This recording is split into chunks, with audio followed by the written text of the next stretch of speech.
How awful. Mushy. He does not. He's a touch-me-not. Mushy. He came for his morning cuddle, his mommy day off cuddle, And? briefly. How was it? Well, it didn't really. It was not great.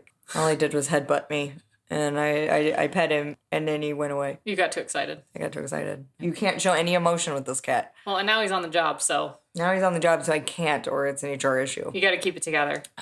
But he's so cute. You guys, What? I'm Tanya Lee. Oh, I'm B. First off. Yeah, that's. Second off, Sound like you had news. I do. This is episode What? 30. Holy. Whoa. Holy whoa. Whoa. Whoa. That's a lot. Isn't that crazy? That's a lot. I know. I was talking to our friend Sandy today, and I was telling him we're recording episode 30, and he was like, oh my God. Does he listen? Yeah, he said he's on episode 3. So he doesn't. He said he enjoys it. He's like, no, Yeah. it's good. He's like, I just haven't had time to really dive into it. And I was Yeah. like, no, that's fair. It's like he's probably just not listening to podcasts, which is fine. It's always so cute when our friends tell us they've listened and tell us how they listened. It just makes me all warm and fuzzy. It does. Like our friend Becky listened. We were her dinner date tonight. I know, that was really cute. I didn't She actually watch sent the video. ambiance. Oh, it was adorable. She had her. I wanted to. She had her candle in her fireplace, and she had us on her speakers and was eating dinner with us. I was talking to our producer when she sent that, so I didn't watch it yet. Oh, it was cute. But I will watch it. You should. So cute. That's so cute. Yes. Episode 30. Guess what, guys? What? We are coming to you live from the other side of both of our first dose of the COVID vaccine. Hey, yo. Tanya got it too. Isn't that amazing? Surprise. Surprise! She was able to go. I was inspired. You She inspired me. was. Thank you. I'm an inspiring person. So our whole little quarantine pod now. We're all got our first dose. Your We mommy, she's getting her second dose very soon, Very soon. and then Next she's week. coming our way. Yeah. Which is exciting. Is she going to be a guest or no? I'll ask her. Yeah. I'm sure she's got some stuff up her sleeve. I'm sure she's got some stuff. She's always got secrets. Plus, I like having guests. It saves us a week of research. I absolutely love having guests. I think it's what April is a spooky month By accident. by accident. Yes. We've declared April 2nd Halloween. Yes. It's new Halloween. Pre-Halloween. It's how awful Halloween. Yeah. If you will. Sure. Yeah. You know what? Let's dub it right now. Sure. The month of April is spoopy for us and for us only. for us only. Our month. Yeah. Awful April. I love that. There's no reason, but we just made it. Copyright. April's not spoopy, but now it is. Awful April. We've got guests. We've got videos coming your way. Hells yeah. Hells yeah. Anyway, we're not gonna April Fools you because No. you know what? We don't peg you for fools. Also, April Fool's is just a big old anxiety trigger for a whole lot of people. Yeah. It's not fun. It's We're not not- fair. It's not nice. We're gonna announce it right now. We are not fooling yous. No fooling yous. No, we No. love you. We appreciate you. We don't want to trick you. We don't have a listener story today. No. I'm a little sad. I know, I was too. I checked right before we sat down. I was like, "Aw." Hey guys, Guys. we want to read them. We seriously. have a lot of fun reading them. Send us your stories. You're not bothering us. Not at all. And no story is stupid. No. Unless you're trying to sell us your book, which we're getting a lot of that. Yeah, that's Don't fine. try and sell us something. Except for your winning stories. See? Winners! Okay, so if you want to email us your story, email us at howawfulpodcast@gmail.com and we will read it live on the show. Please send us your preferred pronouns so Yep. that we don't misgender you. Yes. And if there's bits that you would like redacted, please highlight what those bits would be. Yes, let us know. Yes. This is just for you because I want to tell you you're our friend. Yes. Because I imagine that all of our listeners are our friends. Yeah. So We have a whole lot of friends. we do. I have come to realize we have a lot more listeners than I think that I feel like we have. So guys, I promised last week that there was going to be a Patreon goal. It is live officially. You've probably She promised that she would ask you for more of your money, and she has delivered. Well, it's not that I'm asking for more of your money. It's if you're not already a Patreon. Basically, what I didn't realize, and now that I do realize, now that I've done it, is if you are not already a patron, You can still give to the fund. it's more so a goal of monthly subscriptions that we want. Oh. If you're not you can't fund the goal, but you can become a patron to help push that goal along. Got it. So the purpose of the goal is how much we need monthly in order to achieve our said goal, which if you didn't listen to the last episode, our goal is to grow enough monthly income through the Patreon to be able to provide you guys with recorded episodes in haunted venues, like hotels, primarily because you need money to. I bet you there's even haunted Airbnbs. Yeah, probably. We could go to Bisbee, Arizona and film it. Yeah. So the idea is that we do need funds in order to do these things. These things are not free. They do not come free to us. So we would love your help in achieving these goals. We're probably going to do it anyway. Yeah. But it would be a lot better for us, and we probably would be able to do it more frequently. Yeah. With those goals achieved. So check us out, patreon.com/howawfulpodcast. We'd love to bring you more footage. We'd love to give you more content, and we are very excited to do so. I wonder if it's like illegal to record audio of us at the haunted museum, Zach Bagel's haunted museum in Las Vegas. Because you have to sign with that specific museum. Joey said that you had to sign basically an NDA. Okay. Not an NDA, but like I'm not going to photograph or record video. Okay. They weren't allowed. Fine. I think they had to check on their phones or something. I don't remember. There was something.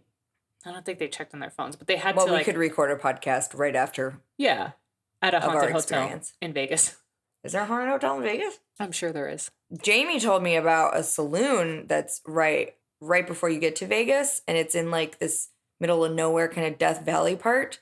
And it's been on Ghost Adventures. It's been on a bunch of things. I don't remember what it's called. She'll know. Huh. But yeah, it's this like super haunted saloon that we can like stop for drinks at. Yeah. I mean, it is nowhere to call home about in terms of the quality of the drinks we will consume, but it seems like quite the place. Like there's bullet holes in the wall. So basically we're going to go to the haunted museum in Vegas and then go for a drink or 5 after. Yes. And then come back to the haunted hotel we're at. And drunkenly record. Yeah. That sounds like fun. That sounds like a blast in a glass. That sounds like the most fun. Oh, wow. Well. Yeah, here we are. We're here. What are our topics? You have paranormal. And I have haunted artifacts, so it's a haunted evening. It is spoopy as F. And you're first today. I am first today. I have a tale for you. I'm here for a tale. Okay. I don't know if I copped out. I didn't cop out, but I think I did the most expected of haunted artifacts. We'll see. That's fine. You know what? I think people might be excited about. Yeah, I mean, there's still going to be people who don't know about it. People get excited about popular subjects. Yeah, I've noticed. True. So this one is not. Okay, not popular. Got Sorry, you're going to hate this one. Yeah. So I'm taking you to a place that I call home, the Great White North, Montreal, or just Canada. Let's go to the borough of Ville-Marie. Ooh. Nestled between. It's very Flemmy. Guy Street. Guy Street. Or Guy Street. It's Guy. And René Lévesque Boulevard West. I like how Flemmy the town name is. In the beautiful city of Montreal. Montreal. Where if you haven't listened, I obnoxiously talk about the fact that I'm Canadian and from Montreal a lot. When your mom is a guest, she has to say the final how awful in French. Oui. Oui. I didn't even mean to say we. I just reacted. We. Why? That's how French I am, just naturally. Oh, it just comes out of your brain. I'm just so sexy. You know. It is fair to say that Quebecois is the least sexy way to speak French. It is, admittedly. Yes. So in advance, I'm sorry for our Montreal listeners. We do have some. I'm going to spook you out. So, all right, let's dive in. Founded in 1737, the Grey Nuns Mother House was home to the Grey Nuns of the Sacred Heart, women in difficulty, orphan children, the underprivileged, wounded soldiers, and in today's world, students of Concordia University's Sir George Williams College campus. No, gotta hit on a Yeah. Yeah. Okay. So this used to be a convent. Right. Oh, to clarify what Grey Nuns Mother House means. In the 1700s. My body is rejecting this. It's a very weird, actually. Like, you don't like this. I've just like felt the way I do when I walk into a haunted place. Just you saying that. Yes. Oh, just wait. I don't like. Okay. To be fair, and I'm going to preface this, I don't have a ton of experience stories in this place. I have some that really spooked me out. Yeah. The history behind this place. It's crazy. Let me tell you about it. Tell me, friend. So in 1752, Jean-Baptiste Goyer, I think is how you pronounce it. Goyer, who was a lazy and unsuccessful farmer, lived in Me as a farmer. Yeah. Okay, why don't you walk us through how you would farm? Let's see. What they have to get up like really early, right? Yeah. So I don't know. Yeah. It's like when the chickens crow, so it's sunrise. Rooster. It's like the rooster. Rooster, whatever. I'm already failing at farming. So it's like what? Like 5:45. So that's already met with a not today. Wait, hold on. What? I think the rooster crows when the sun comes up. That's what I just said. That's like at 6:30. Right Sometimes now. At 7. But sometimes it's at like 5:45. No, it's never that early. I wish it was that early. Oh. If the sun came up at 5:45. You can tell I'm not somebody that's up when the sun comes She's up. never seen the sun come up. What is Guys, sun? what does sunshine? So already off to a great start. And then what? I would just be like, and then I'd roll over, and then I'd probably wake up around 11, eat some cereal, watch some Real Housewives. No farming would be done. I would starve. All your crops would die. No, you would starve. What crops? I wouldn't actually get them planted because I would be too busy not planting them. Okay, so you and Jean-Baptiste are besties. We're besties. Lazy Farmers Club. He was a lazy, unsuccessful farmer who lived in a small house just on the north side of the street, where the gates of the Grey Nun's mother house are now. Gates. I don't like that. His neighbors, Jean Favre. Ooh, you really rolled that one. And his wife, Marianne Bastien, were very successful farmers. I like these names because they're very French-Canadian. Yes. I can totally say them. Yes. I can't speak French, you guys. There's a big difference. She probably could if she really tried. If I really tried and I put effort. But your mouth doesn't want to do it. No, my mouth also wants to do a Chicago accent. So yes. When I speak French, sometimes I speak it with a Chicago accent, which is really alarming. Gorgeous. It's beautiful. But anyway, just don't take me for a real Frenchman. Learning something today. I'm a fake Frenchman. Okay, so anyway, Jean and Marianne, they were very successful farmers. Oh, okay. And they were quite wealthy. So they actually got up. Yeah, there was 2 of them. Oh, well, that's not fair. You know what? What's the other one's name? The lazy one? Jean-Baptiste. Jean-Baptiste should join the farmers. It's a website for dating, but it's for farmers only. This is 1752. He could invent it.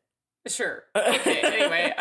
First he has to invent the internet, but he could join the farmers dating site. Get a not lazy lady or gentle fellow. Yeah. We don't know. Did they have electricity in 1752? I think so. Maybe not. But okay, all right. So maybe he could take out an ad in the paper for a lady looking for a lazy farmer. I need good farmer. I need me, lazy farmer. You, not lazy farmer. Need to employ a person full time. Yes. Hey Siri, when was electricity invented? Learning things today. Here's what I found from universetoday.com. Electricity is a form of energy, and it occurs in nature. That's nice. So it is not invented. What? Oh, God, that's a millennial-ass response. It was not invented. God, come on, Siri. 1882, so no. No electricity. He would have to take out an ad for his not lazy lady. Anyway, I didn't know that. That's good to know for future needs to reference when electricity was invented. Okay, so one day, Goyer, or Jean-Baptiste, told his neighbors that he was taking a trip to Quebec City, which was a very long trip at the time. Today, it would probably only take about 3-hour drive, but back then, obviously, it took a lot longer. Probably like 2 days. Yeah, or like a week, right? Jesus. I don't know. How long? Probably a week. We have no. I don't know. A week. We have no sense. So how many kilometers is that? I don't know. 3 hours worth. Okay. So while he was away, Favre and Bastien were brutally murdered, and their property was looted. When Goyer returned a couple of weeks later, so a couple of weeks, we got our answer. There it is. When he returned a couple of weeks later, he expressed horror at the murders and became obsessed with them. Okay, so he's not that lazy. He's just not, farming is not his passion. He's like us. He just gets really excited. Murder is his passion. About awful things. Yeah. So because of this erratic behavior, so we should probably check ourselves. Yeah. Goyer became the prime suspect and was arrested for their murders. I mean, let's be fair. If any of our friends got murdered, we would probably be the prime suspects. Why? Because we run a podcast where we gleefully speak about murder. But you know what? Our friends enjoy listening, so That's fair. who's the culprit, really? Murder mystery show. Murder mystery shop. Yeah, that'd be so fun. That would be so fun.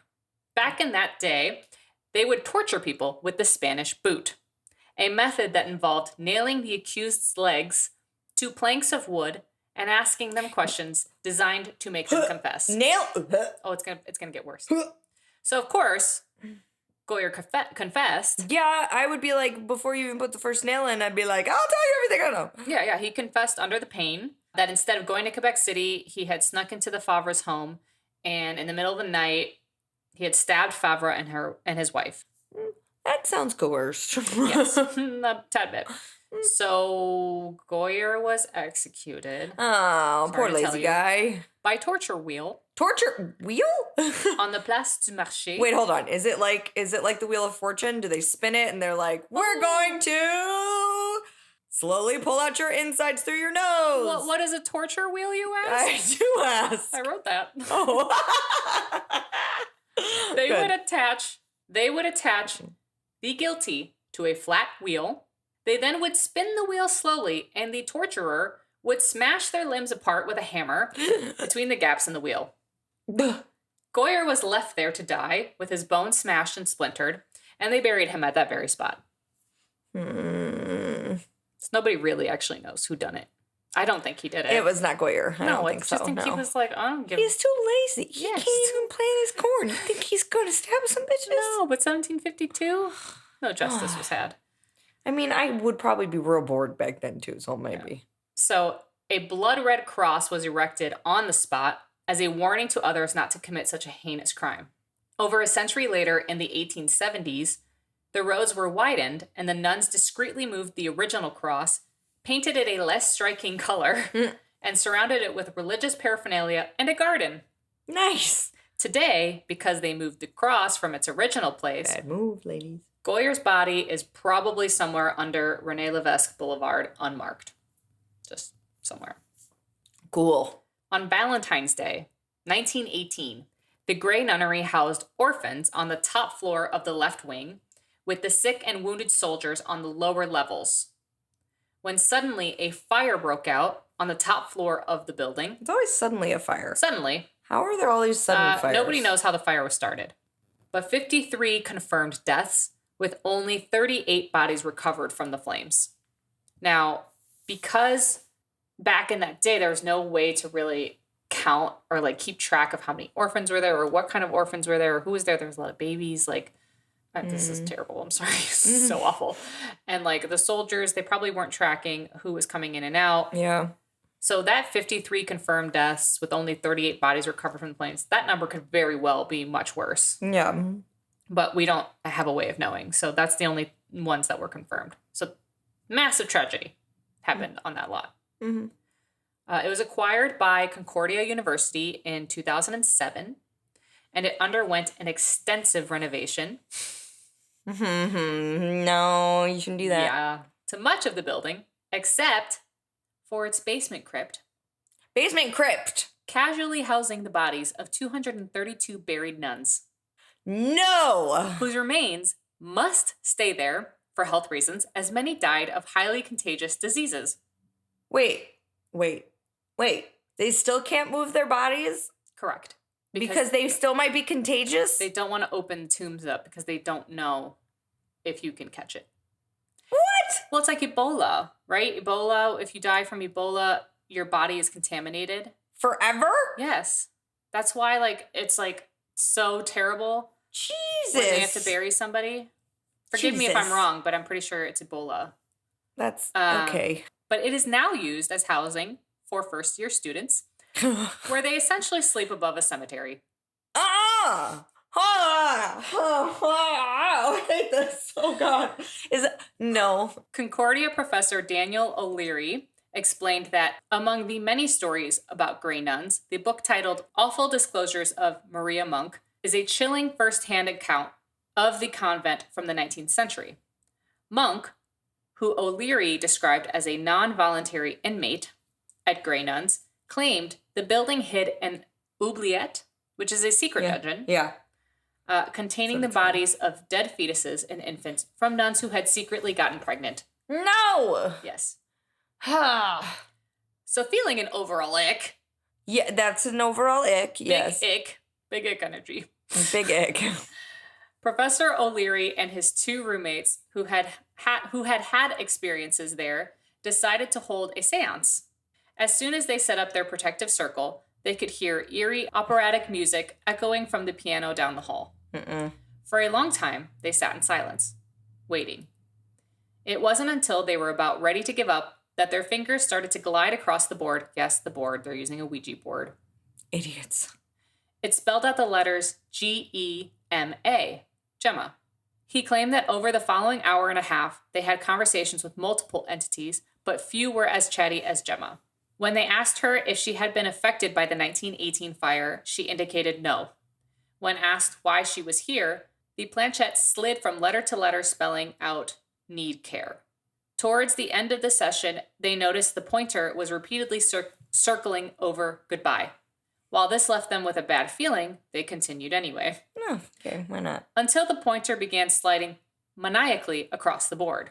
When they asked who was with them, the pointer spelled out Gemma again. Before they could ask another question, Gemma began spelling out G-E-T-A-W-A. They stopped before she could finish spelling the sentence. Get away. Get away. Yeah.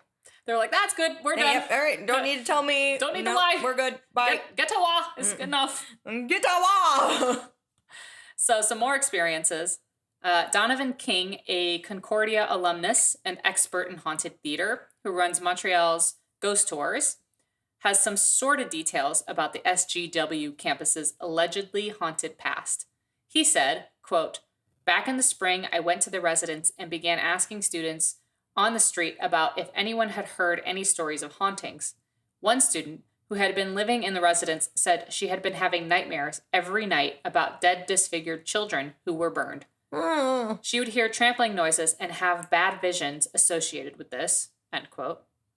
According to King, the student was unable to sleep. She tried everything from hot tea to sleeping pills. Only when she moved out of the residence did these nightmares and visions subside. According to some, the observation nursery, located in the Grey Nuns Annex building, has been host to some spooky tales involving the daycare children. I don't like that it's called the Grey Nuns. That's just their branch. The Grey I guess. Nuns? I don't know what you would call that, but their establishment. Division? Yeah, their division. I don't know. I watched Called Midwife. I should know what they're called. Well, the Grey Nuns are particular to Montreal. Okay. They're like the sake of the sacred. I forgot what it was. Do they wear gray? I think so. Grey Nuns of the Sacred Heart is what they're known as, and they're specifically from this mother house in Montreal. So yeah, the daycare children. Okay. King stated, quote, "Apparently, 2 of the children in the daycare had made the same imaginary friend. No. Who fit the description of an orphan.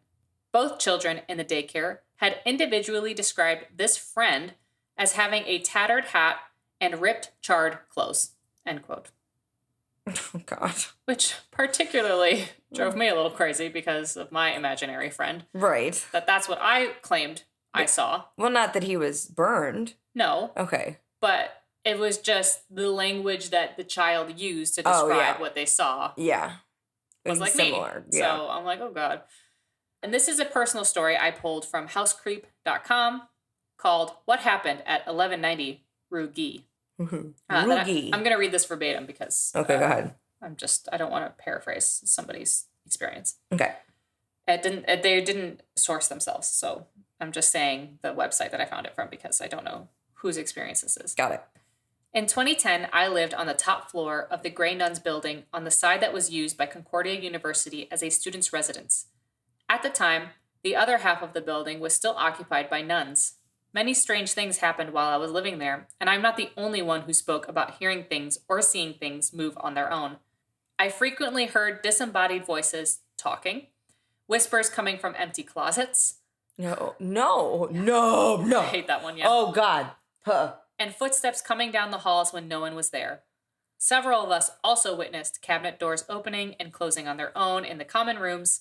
Some of the rooms in the basement level just felt wrong and made some people very uncomfortable to be in. I had never experienced sleep paralysis before I moved into that building, and I had it at least 3 times a week, and the entire time I was there, I sometimes heard crying from children at night, and while there was a daycare that operated out of the main level on the nuns' side, none of the kids stayed overnight and definitely shouldn't have been crying like newborns in the upper hallways in the middle of the night.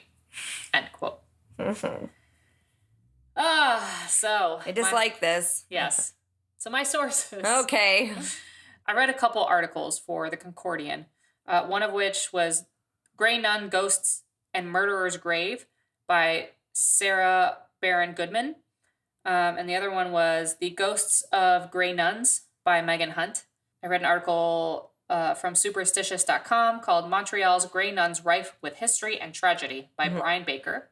An article for CBC News called Sisters and Spooks, Grey Nuns and Other Montreal Haunts. This is by several people for some reason. By Deandra D'Alessio, Thomas Dumont, Braden Jagger Haynes, and Christopher Scott. And then lastly, the source that I just told you guys about, the housecreep.com personal experience. Right. What happened at 1190 Rue Guy. Ta-da! No. Ghosties! No. That sounds like a place that I would instantly want to vomit in. Montreal could be very similar to Chicago in the fact that it is super haunted because it is super old. Right. Just like New York. I'm sure New York is super haunted because of how old it is. Definitely. Yeah. Like the pre-war areas of New York. Absolutely. I mean, first of all, Montreal is beautiful. Yeah. The architecture and everything and the history of it is beautiful. But I can imagine, it's got some tales. Especially downtown Montreal. Specifically Montreal City. Yeah. If you've ever been there, it is a beautiful, beautiful place to visit. I'm obviously partial to it, but yeah, check it out if you ever get a chance. And I do want to check out that Montreal Ghost Stories. That sounds pretty dope. Yeah, well, you know us. Yeah. Any place we can have it to go, we can go and have a ghost story. Yeah, it sounds awesome. I can't believe we live in a place that just doesn't have any. I know. How does Los Angeles? If they do, we haven't found it. But I have looked weird. far and wide. We did like a walk-in ghost store, but that's not like a proper. It was wah-wah.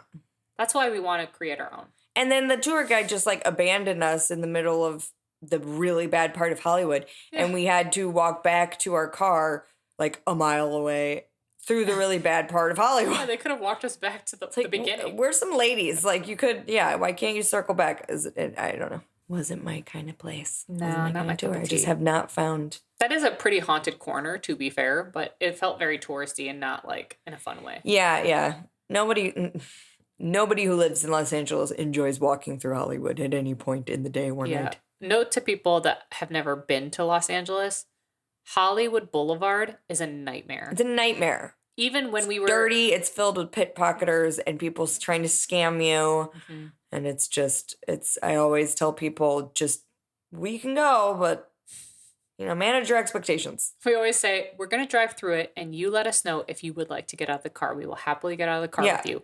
But you're going to see how crowded it is and how crazy it is, and you're not going to want to. Right. Even as tourists, we were like, this is bizarre. Yeah, it was not the one. All right. Well, thanks for the nightmares. You're welcome. That was fun. I'm glad that was spoopy. That freaked you out. It was. I like when I can at least, because you're not easily... No, I'm not easily spooked. Ruffled. Mm-mm.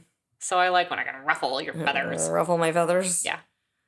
Toe beans. God, she's lazy. Are you a lazy farmer? Izzy with like belly rubs mid-recording. Yeah, she's been getting them the whole time. She looks so precious right now. She is forever precious. She's the most precious. Look at her peats. I'm going to numb them real quick. Sorry. Nom. Okay, I numbed her peats. That was an big HR issue. But now that she's HR... Yeah, maybe she'll let it go. I've never met an HR person who's good at being an HR person, so... Izzy... maybe she was the right person for the job. Are you ready to accept a formal complaint? No. Okay, she's not going back into lazy the vet, HR. So okay. Guess not. So, from one haunted thing to another. Let's go. All right, haunted artifacts. All right. Here we go. So, Jewish mythology describes a Dybbuk as a malicious spirit or dislocated soul of a dead person. Wait, pause. Does this cause... No. Does this curse Not that I people? know of, no. Okay. I think it actually has to be in your presence. Okay. Dislocated soul of a dead person that will leave the thing it has possessed once it has accomplished its goal. Okay. So Dybbuk comes from the Hebrew word for evil, which means the act of sticking. Some believe a sloppily made mezuzah opens the house to a Dybbuk. So you get a shitty mezuzah, and you don't know what a mezuzah is. That's the thing on the door, right? Yeah, so for those not familiar with Jewish tradition, a mezuzah is the little, like, silver... I don't really know how to describe it, but it's a little thing. You'll see it outside of doors in apartment buildings. That hangs, yeah. Right? Yeah. And you have to nail it outside of your front door crooked. Can't be straight. Oh. I don't know why it has to be crooked. I'm not Jewish, but yeah it's always crooked. Neither of us are Jewish, but and apparently a poorly made one, you're gonna get a Dybbuk in your house, I guess. Wait, hold on. Yeah, go ahead. I still have questions. It's okay. You're probably going to answer them along the way, but I'm just going to keep asking them. That's and okay. You can say, just wait. Okay. So, you're going to get a Dybbuk in your house. Yeah. It's not like a particular item. It's like... A Dybbuk is a malicious spirit that attaches to items. See. Okay. Yeah. So, the box itself... I haven't got to that part yet. Oh, God. Okay. I don't like that there's just a Dybbuk spirit that There's exists. a Dybbuk spirit that can attach to things. So you don't even need the box. But this is the most notorious thing that a Dybbuk has attached itself to. Weird. Yeah. So in 2001, not even that long ago, Kevin Mannis bought a wine cabinet at an estate sale. The cabinet was engraved with traditional Jewish carvings. It originally belonged to a Holocaust survivor named, I'm sorry if I butcher her name, named Havala. She had escaped to Spain and purchased it there before her immigration to the United States. Havala's granddaughter told Mannis that the box had been bought in Spain after the Holocaust. Upon hearing that the box was a family heirloom, Mannis offered to give the box back to the family, but the granddaughter insisted that he take it, saying that the family did not want the box. She told him that the box had been kept in her grandmother's sewing room and was never opened because a Dybbuk was said to live inside it. So Kevin was warned, and he was still like, okay, how much? Well, some people are into that. Sounds like a nice gift for my mother, because that's who he gave it to. Zach Bagans. Bagels, I know. Kevin took the item to his furniture refinishing shop and put it in the basement. One day, when he left the shop while he went on an errand, he soon got a call from his frantic salesperson that someone was in the shop swearing and smashing things. Mannis returned to the shop to find the lights in the basement broken and the room filled with a stench of cat urine. The employee left and never came back. Upon opening the box, Mannis wrote that he found that it contained two 1920s pennies, a lock of blonde hair bound with a cord, a lock of black-brown hair bound with a cord, a small statue engraved with the Hebrew word shalom, a small golden white wine goblet, one dried rosebud, and a single candle holder with 4 octopus-shaped legs. Okay. Bunch of really random objects that I feel together makes an altar, which invites negative spirits. Yes. So when Kevin started working on the box, he decided not to refinish it and instead just cleaned it. All right. He was getting it ready to give to his mother as a birthday gift. What a weird thing to give. His mother came to the shop so the two could go out for lunch, at which point he gave her the box. When Kevin left briefly to make a phone call, an employee came to him saying something was wrong with his mother. Like, is Kevin like, hello, mother? Here is my box for you. Yeah, he kind of seems like that type. He's like a hello, mother? Yeah, I've seen him in interviews. He seems like a mother. Like, okay. Hi, mommy. No, hi, mother. Mother, yeah. Mother is creepy. Sorry. He returned to his mother and found her sitting in a chair, expressionless, crying, and totally unresponsive. She was rushed to the hospital. It turned out she had had a stroke and lost her ability to speak for a time. During this time, she could only speak using a spell board on which she would point to letters to spell out words. When he asked her how she was doing, she spelled out, no gift. When he said he'd given her a gift, she emphasized, hate gift. Mother. He then gave the box to his sister. Sister? She kept it for a week and gave it back. He gave it to his brother and his brother's wife, who kept it for 3 days and returned it. The brother said it smelled like jasmine flowers, and his wife said it smelled of cat urine. Oh. So Kevin gave it to his girlfriend. God, poor Kevin. Who soon asked him to sell it for her. He sold it to a middle-aged couple and 3 days later found the box sitting in front of his shop with a note saying, "This has a bad darkness." Are they allowed to just dump it? I don't think so. Okay. So Kevin took it home. While he had the box at home, he began to have nightmares in which he was walking with a good friend, and when he looked into the friend's eyes, he saw something evil looking back. The friend turned into a gruesome, demonic hag. Sorry, hags. Sorry to hags. That proceeded... Does anybody self-identify as a hag? Me. Oh. Okay. So that proceeded to beat him. He'd awake with... Wait, who beat him? The hag. Wait, I forgot where the demonic hag. Oh, in his dreams. Okay. So the demonic hag beat him in his dreams. I already forgot where the hags were. And he woke up with bruises and marks on his body. Ew. Oh. Yeah. Oh, God. When his sister, brother, and his brother's wife came to stay the night, all of them had the same dream. No. But did they all have bruises? I don't know. It doesn't say. But it turns out Kevin's girlfriend had the same dream when she had the box. So... He must have suffered all the bruises. He suffered all of the bruises. Manus also began seeing shadow creatures in the home, as did visitors. Oh. He put the box in a storage unit outside and was soon alerted by the smoke alarm in the unit. When he investigated, there was no smoke, but there was that smell of cat urine, which at that point also permeated his house. Okay, so he took it into the house and began searching the internet for information about the box. He fell asleep and had the nightmare and woke at 4:30 to the feeling of someone breathing on his neck and to the smell of jasmine flowers. He again saw the shadow figure lurk down the hall. No. Oh, God, I don't like shadows. No. At this point, he put the item on eBay, hoping someone who knew more about the paranormal would take it off his hands and know what to do with it. Finally, in June 2003, he sold it to a University of Missouri student named Losif Nitschke. Nitschke put it back on sale on eBay 8 months later. After he and roommates suffered insomnia and illnesses in the presence of the dreaded item. He claimed that the box caused electronics to burn out in his house, a bugs infestation, and his roommate's hair to fall out. Why are you laughing? I'm thinking of a really funny story that's really irrelevant. Okay. I don't know why I just remembered it. What? Today I was in the middle of a Zoom meeting at work. And you know how Zoom courtesies you're supposed to mute yourself? Mm-hmm. I forgot to mute myself. Of course you did. And I sneezed really loud. And the guy on the other end was like, "Do you have a question?" Who sneezes when they have a question? I was like, "No." And then Megan was like, "Oh, no, she's just fired for sneezing." Anyway, that's not really that funny, but I just had I'm glad that you thought of that in the middle of my story. I just had one of those like really delayed reactions. Anyway. I'm happy for you. Sorry. That's okay. Sorry. I felt a giggle attack coming on when it happened and I squashed it. No, you didn't. And then it came back. Okay. Sorry. That's okay. So, Nietzsche was able to sell it for $280 to Jason Haxton, who had heard about it from a student who was also one of Nietzsche's roommates. So, Haxton claims to have experienced paranormal activity in the presence of the box, though he also states that it has had an anti-aging effect on him. Haxton thinks he's getting younger. That's a secret. Maybe he's born with it. Maybe it's a Dybbuk box.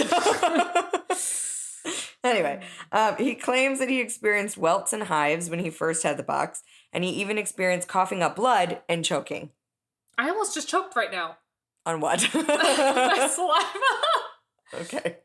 I literally had to like take a beat. I was like, "Oh God, I'm gonna choke," and you said choking. I'm haunted. You're haunted by a Dybbuk. No, by his. He has said touching it almost puts it into a liquid state. What? I have spent a long time thinking about that. Touching it almost puts it into a liquid state. I don't understand. I don't know either. It like melts it? I don't know. I don't know if it just feels like liquid when you touch it. Does it get damp? Ew, I don't like that word. Oh. So he relates that while he's had the box, he's seen strange lights and shadows. Nevertheless, Haxton has taken a rather intelligent and academic approach to understanding the box. He has enlisted the help of scientists, paranormalists, Kabbalists, and Wiccans to put the box into a more manageable state so he can keep it. Why? I don't know. He believes the force contained in the cabinet is neutral, but plays off of who comes into contact with it. Its ultimate goal is to understand and reveal truth, and that it was seeking the right owner to help it. For a time, Haxton kept the box secure in an acacia wood arc lined with 24-karat gold and stashed in his den to keep it subdued. However, more recently, he's admitted that he ended up putting it into a military-grade shockproof container buried somewhere where it's well hidden and won't be discovered. Oh. I believe this is the same man who, in the thing I was watching, claimed that while he was trying to bury it, he started bleeding from various holes in his face, like his eyes. He was bleeding from his eyes for one. Face holes. Yes. Okay, glad to clarify. Face holes. He later donated the box to the one and only Zag Bagels of Ghost Adventures. Of course. To display in his museum. I didn't want to spoil it, but I was like, doesn't he own it? He does. Yeah. So Bagels has the box as part of his collection of paranormal objects in his haunted museum in Las Vegas.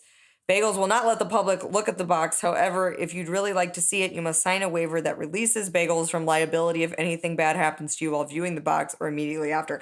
I'm saying Zach Bagels on purpose because he is notorious for being a big fat baby towards podcast people who don't like him. So I'm saying Zach Bagels. Despite the strange occurrences that have happened to those who have come into contact with the box, many people do not believe there's anything special about it. Many skeptics think that since the owners of the box believed it was cursed, they attributed their misfortunes to owning the box. Sure.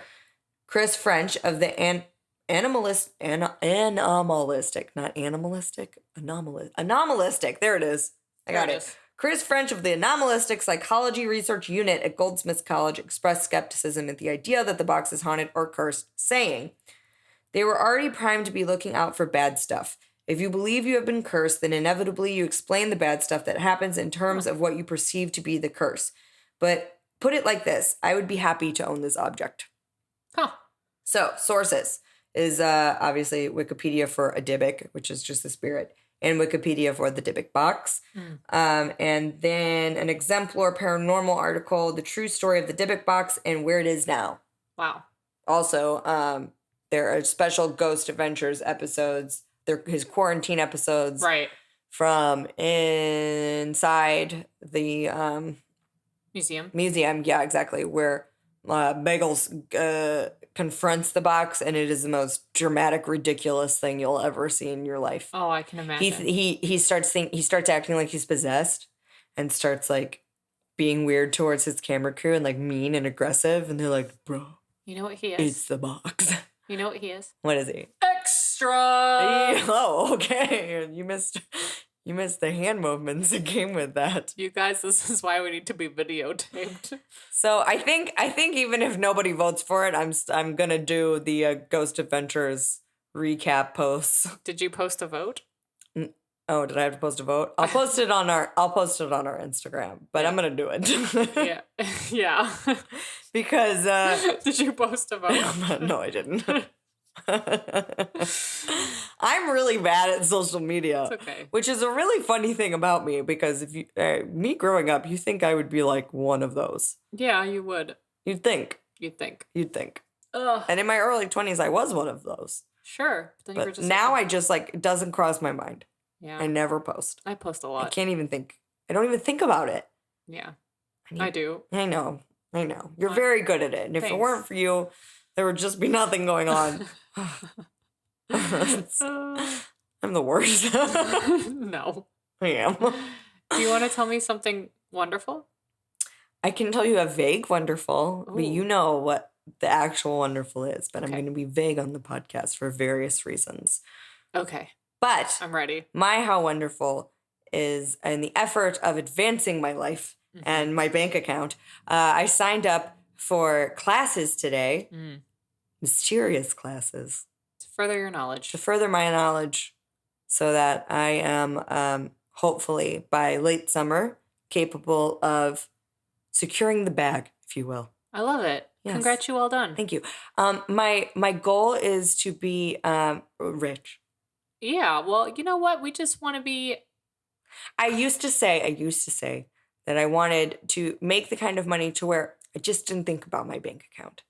Of course. You know what I mean? Like, I'm not talking excessive wealth. I'm just talking, I can go to Bevmo, buy my 12 bottles of wine for the month and not think about it when I swipe my card. Not think like, do I have enough in my account right pay now? my bills. Yeah. Or, I need to put oil. I need my gas. My car needs oil. Okay, not a problem. I can do that tomorrow. not put it off for months because I can't afford $115. Yeah. You know? Totally. Don't think That you're... at first, but now I've expanded to, no, I would like to be rich. Right, well, yeah. I would like to own homes. Homes, plural. Wouldn't hurt. Wouldn't hurt. You know what? Because there's a lot of douchebag dudes that are that kind of rich in this world. And now it's my turn. There's like a whole... I found this week that there's like a whole TikTok world of like how to make money. Yeah. It's a little scary. I found this one lady who started trading things. And it's this whole trend where you start trading something very small and it eventually leads to a house. So her goal was to start with a bobby pin and eventually trade her way up to owning a house. When I saw it, she had gone from a bobby pin to like a cabin on wheels that she had traded for a Honda CR-V. I'm sorry. Yeah. That's not real. Yes, it is. How?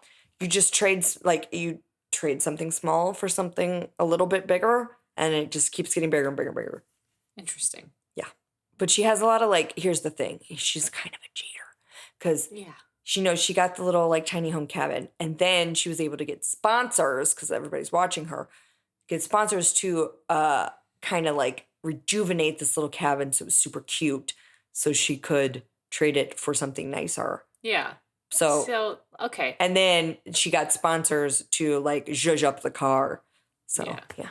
Well, and that's what I was thinking. I was like, she probably has a lot of followers, which she's probably making money off of TikTok or whatever platform she's using. Oh, we're on TikTok now, guys. Yeah, you told them last week. I know, but I'm just telling you again in case Powerful podcast. Yeah, find us. Follow us. We post assistance mostly. You know that there's a very popular podcast called The Purrcast, and it's just about cats. Yeah, she is the assistant to... no, that's something else. The Purrcast... Paranormal. Yeah, Paranormal. No, The Purrcast is Stephen Ray Morris. He is the assistant of the two gals from My Favorite Murder. Oh. His podcast is The Purrcast. Well then. Yeah. Fine. Yeah. Cool guy.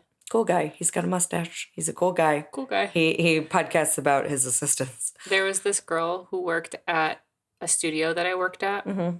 And my office was had all windows facing a walkway. It wasn't a random pedestrian walkway. It was a studio pedestrian walkway. So I could see studio employees walking past my window. And every morning this girl would walk past my window. And she was so cool. She was so cool. She was just this cool lady? She was so cool. She was always dressed really cool. Mm-hmm. She always had her headphones on. Mm-hmm. She had pins. Her hair was always done really cool. Sometimes there were colors. Did she have 15 pieces of flair? Probably 3. So she didn't meet the flair quota. She had a cute backpack. Is there a point to this lady? Well, she was a young lady. Okay. And anytime she would walk past my window, I would scream. You'd scream. Cool girl! There's cool girl! And she would walk by. And she couldn't hear me because I'm inside and she's outside and she has her headphones on. One time I walked past her in person and I almost was like, hello, cool girl. Hello, excuse me. But she was looking at her phone when she was walking because she was... You just really wanted to be friends with this cool girl? She was way too cool to talk to me. But one day I was sitting in one of my boss's office, Harry. Got it. And I was sitting in his office and we were talking and his office was right next to mine. So his window had the same view as mine. This cool girl window. And cool girl walked by and I literally went, oh, there goes cool girl. And he looked at me with his eyes bugged out of his head and he went, I call her cool girl. And I was like, no, you don't. He's like, yes, I do. I call her cool girl in my head, but I've never said it out loud like a weirdo. Coolest girl ever. She was so cool. And every time he saw her walk by, he said he thought the same thing. He was like, God, that girl's just so cool. Why are we telling this story? We were talking about the Purrcast and now we're talking about cool girl window. I don't know. I thought maybe cool guy, mustache man. That's how we got there? The other podcast that you were talking about. You're ADD today. And I was like, cool guy with a mustache. I was like, cool girl.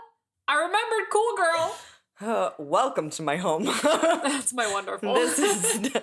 This happens daily.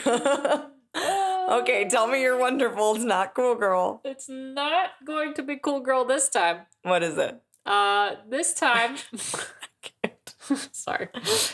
So my wonderful, this morning when I arrived for my first day at my new job, which isn't my wonderful. Not that my new job isn't wonderful. But who likes to work? I just didn't feel like it today. And No. I was not ready to go back. 1 week was not long enough for me. You guys need to understand, she works like dumb doctor's hours when she's on shows, and it gets worse the longer she's there, right? So the hours get worse, everything gets worse, the tasks get worse. So by the time it's over, she needs like at least 2-3 weeks to recover from said burned out job. Yeah. She only got a week for this one. I honestly was really like genuinely burned out. And this was a very burned out job. This was like, she was working till like 4 a.m. Yeah, I was super burned out. So like, even 1 week off, I was like, this morning, I'm like, oh. It was not enough. Yeah. Anyway, so not to say that my new job isn't wonderful, but that's not my wonderful because I'm grumpy about it. Yeah. But to say the least, Warner Brothers is where I work. Can you say, yeah, you can say that. Yeah, I can say that. I'm not, it's not even that I can't say what show I'm working on. I just don't want to yet. Yeah. I don't choose to until it's going to be released. Yes. So I was walking, I parked my car and I looked at our Warner Brothers map to find my way to my new office. And I was like, I could walk through these stages or boring. I could walk through literally Stars Hollow. We're big Gilmore Girls fans here. We're big Amy Sherman Palladino fans here. If you know what I mean by Stars Hollow, if you know, you know. You know, you know. So I walk up and there's like Stars Hollow-y. Oh my God. So I walk up and there's like a crew. They were like setting up what looked like a sorority. Okay. Something like sorority houses and like some of the houses that I start. So when you walk up, there's like a bunch of little houses lined up. Right. I don't know if it's the Gilmore house. I couldn't tell. I don't think it is. It had the white picket fence, but I wasn't positive. So I walked, and they might have redressed it, so I just like didn't recognize it. But I looked at it for a little while, and then I was like, there's people looking at me. It's kind of just standing in the middle of their like set. So I like passed them, and I was like, God, I'm not going to get into Stars Hollow. And I turned the corner, and there's the gazebo. And I really wanted to take a picture of it, but there was like a whole crew standing there, so I didn't want to be a dork and like take a picture. So if there's no crew tomorrow, I'll take a picture. You'll try it tomorrow. Yeah. So the gazebo was there, and Luke's Diner is there, and the grocery store is there. And I was like, oh my gosh. I was so excited. I just wanted to go in. Did the house look like that? No. I think the house I would have recognized that. Off to it the might be, side. I wonder if it's at Warner Brothers Ranch, and I just never noticed No, it. it's there, because it says Burbank. Oh, okay. It says how to visit. Oh, because they used to have it. When they were filming, they were doing like tickets specifically so you could see the set. So, yeah, I took the long way to my office, and I was pretty, like, I was like very gleeful walking I'm through. sure. I was super happy, and it was so cute. It just wasn't, obviously it wasn't dressed, so it didn't say Luke's Diner, but I could tell by the facade what it was. We have watched the show multiple times. It's I our recognized happy place. the gazebo, the angle from like, if you're facing the gazebo and to the left is Luke's Diner. Yeah. That's where I was standing. I love it. And then I like looked over to the right and I was like, I know that's the grocery store That's set. Dozie's, yeah. Did you see Le Chat Club? No, but I saw the school, the steps to the school. Oh, cool. That's like right across the street from Luke's Diner. I hate COVID. Yeah. Typically, I would be able to go to the studio she's working at, which is like my favorite, and I can't. We had a whole meeting about how you can't. Big no-no to have guests. Like, he was like, if your actors are calling you and being like, I would like my son to come visit me, like, you have to say no to them. Oh my God, that's awful. And he was like, and if you can't say no to them, I can say no for you. Okay. Because there's this whole like hierarchy thing with production, because as we all know, the film industry. You couldn't say no to them. But I mean, probably. I will easily. I don't have a problem with saying like, I'm so sorry, but it sucks. I wish I could have my family here too, but I can't. So you can't. Yeah. Sorry. But yeah, there's very strict COVID rules. But it was so cute. It was so swoony. I'm so jealous. I'm so happy. Maybe by October. She can go to Central Perk. I can't. I didn't go today, but I will. Central Perk is a Starbucks and a Jamba Juice, and she can just go there. I wonder if it's open. It might be. It should Probably. be. I'll have to check. Because my boss Megan said that the commissary was open, but I don't know if the. What's the Starbucks or Jamba Juice or whatever that Emma Stone works at in La La Land on a studio lot? I don't know if it's Warner Brothers or Paramount. She works in the studio coffee shop. Know. But yeah, it must be. Well, Paramount only has a coffee bean. Right. I don't remember Warner if she's Brothers Starbucks or coffee apparently bean. has both a Starbucks and a coffee bean. Because they're fancy like that. Yeah. But Maybe you'll run into Ellen. You can be like, hey, Ellen, you're a douche. Like, I don't know. Hey, Ellen, why aren't you nice? I thought about that. I was like, oh, I might see people on this lot because Probably, because it's popular. Ellen. Yeah, it's like a popular And she has lot. guests in person. Yeah, I don't know where she is, but We should pull. Oh yeah, we should pull our things. Thank you. Merp. Exorcisms and demon possessions. Ooh, I have lore. Lore. Lore. Lore! This is going to be very thrilling. Lore and exorcisms. The exorcisms I am finding super interesting because it's ending up just being like neurological disorders and mental health. And it's super interesting. Right? I know. Like, I was not expecting all of these demonic possessions to be debunked. Yeah, I know. I kind of want to find one that can't be debunked. But like, I would have to research it first. Yeah. And I don't want to research like 10 of them. I know. So maybe eventually we will run across one that cannot be debunked. Yeah, hopefully maybe the next one My mom won't like me saying this, but it gives a case to atheists.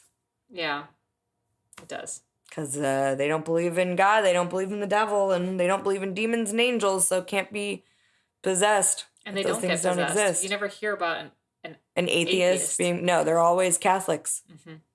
I would like to find one that isn't a Catholic. Dun, dun, dun, dun, dun. Let's see. Okay. Should I tell about my youth pastor thinking he could perform exorcisms and thinking an entire village of African people were... That's probably... He was in Africa and he thought the Africans were possessed and he was the only one that could cure them. Yeah.